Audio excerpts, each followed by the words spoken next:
Hello friends, কেমন আছো তোমরা সবাই? আশা করি সবাই ভালো আছো। কেমন ঘামছি দেখো আমি। আজকে তো বিভৎস গরম পড়েছে, আর এই গরমটা নাকি আজকে যেহেতু 26 তারিখ, মনে হয় এই মাসে 26টা 25, যাই হোক, আর এই গরমটা নাকি জুন মাসে 2 তারিখ অবধি থাকবে। তো সবাই একটু সাবধানে থেকো। আবার শুনছি ঝড়ও হবে রবিবারে, তো জানি না অ্যাকচুয়ালি কি হবে।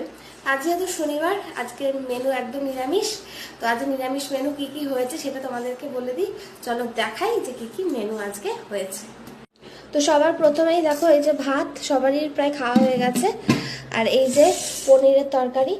খুবই সুন্দর এই পনিরটা খেতে, আমার তো খুব ভালো লাগে এই পনিরটা খেতে। আর এটা আমার দাদু নিয়ে আসে, কোথা থেকে নিয়ে আসে জানি না। আর এই যে আমের চাটনি, একদম পাতলা করে। অবশ্য আমি চাটনি খুব একটা খাই না। আর এদিকে আছে চাল কুমড়োর তরকারি, আর আছে পটল ভাজা। এখন তো সবার বাড়িতে পটলের তো কোনো না কোনো আইটেম হবেই।